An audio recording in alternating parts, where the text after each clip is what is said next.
Hey guys, what's up? It's Wayne D, and I'm here to review the HTC Rezound on Verizon. Now, the HTC Rezound is a great phone in many ways. It came out during the war between the Razr and the Nexus, and actually the just recently released Nexus, and this was fighting against the Razr, which is another great phone. This phone does pack something that sets it apart from the rest, and that is Beats audio in it, and you actually get in the case some fancy dancy Beats headphones that are $100 value that sound great. A lot of audiophiles out there would say they sound rather less clear, more bassy, but to the average person that doesn't, isn't looking for something crazy in sound, these things work really good for just that good bass sound, just something out of the ordinary from regular speakers. I don't know if I would put a $100 price tag on it, but they sure do make the bundle that you get with the phone a lot better. This phone is an amazing phone in many ways.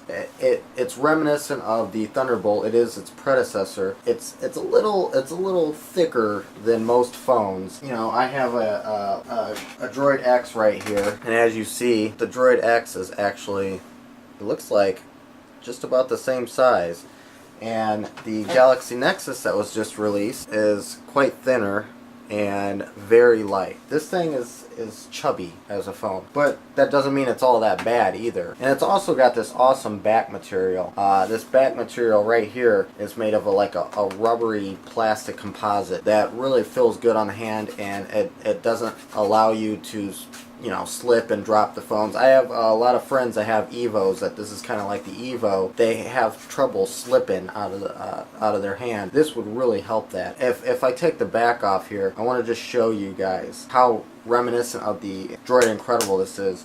The back is bright red, which I love. That nice Ferrari red, clear. Comes with a 16 gigabyte card. Internally, you're only allowed around 10 gigs. The rest is for system files. And actually, that's internally. You get 16 gigabytes internally, which you only get 10 gigs, but it comes with a 16 gigabyte card. So close to 32 in space, which the average person, they won't really run out of. A lot of stuff is in the cloud nowadays, like Google Music and pictures, and so that works out great. One thing I didn't like about this is, on the hardware wise, is they put the, I don't know if you guys can see this, but they put the charging port right here on the side, and let me see if I can zoom in here, and that, to me, I don't like that because it's in the pocket and the cord just crinkles down, or if you're actually trying to hold it and you're trying to type like this, it crinkles down on the side. I'm just not a big fan. I like it on the bottom. But they did put the headphone jack right up top, which the headphone jack, to me, being on top is awesome because it's in your pocket and it goes straight up so you can just pull it out. That's really good. The screen on this thing is so vivid. It's mind-blowing how great it is. The thing's quick, although since sometimes lags a little bit here and there, but that's sense for you. It just kind of lags once in a while. But this thing runs like a really quick beast. Obviously, it has the new Sense 3.5 on there. If we look here, it's got everything you would expect from the Sense, but thrown into, I guess what you would have to say is it's more of a glorified Thunderbolt in the best way possible. For people who skip the Thunderbolt, this thing would be perfect for you. The front-facing camera is a 2 megapixel. It does 1080p on the rear camera. One of the cool things about the screen is the quality. If I'm outside and I'm looking at the screen, quality is great. You know what? Let's go ahead and take a look at, kind of more in-depth of the screen and stuff like that. So here it is. This is a better picture so you guys can see. I do want to say on the side here, the volume rockers right here, they are not your best friends. They're very into the hardware, and it's kind of hard hitting them if they're in your pocket and you're not looking. Very hard to hit them. And they did put the power is up here. Just like the other phones, it's up here. Everything's kind of really indented into it. There's not much bump on it to hit.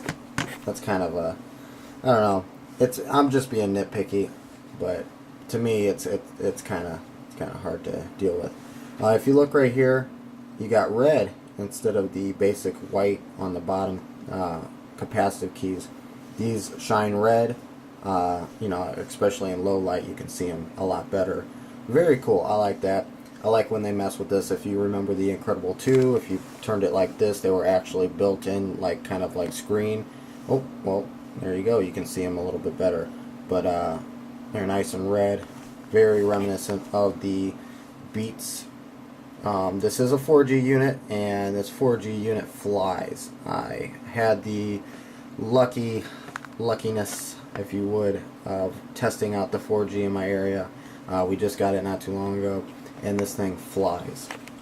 When you download an app, it downloads really quick. Let's go ahead and unlock this. Like I said, there's minimal lag. Like I said earlier, it's the HTC Sense over the top, so once in a while you might have a stutter or whatnot, but it picks right back up. Things run relatively quick on it.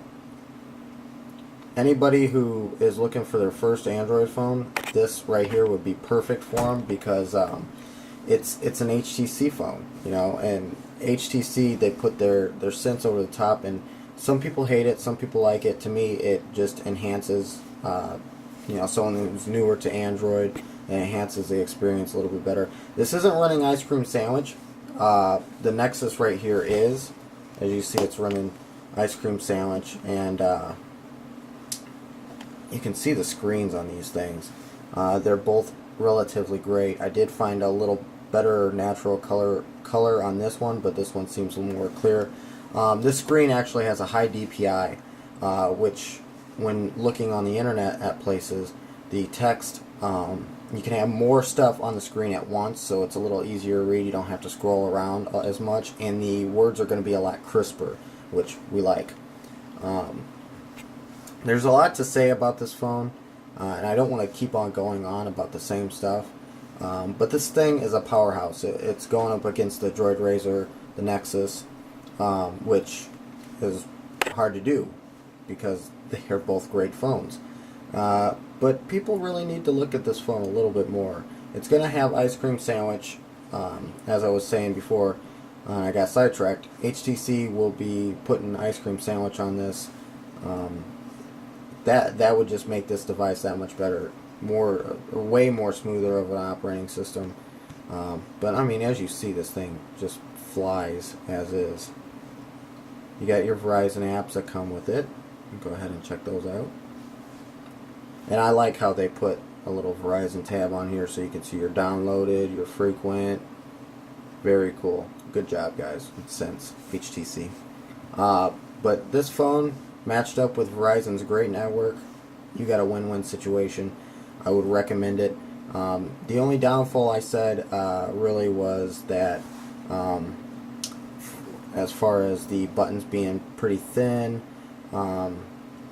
Also, I want to point out that when you take camera pictures, the indoor white balance is a little off, shows a little yellow hue. I'll have pictures in the review article so you can kind of see the difference and what it should be.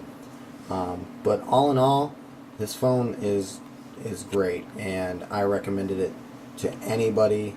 You know, it's got to compete with the smartphones that came out at the end of the year, but for 2011, this phone is the best of 2011, especially on Verizon. So go ahead, you know, check it out. Get a chance to listen to the beats.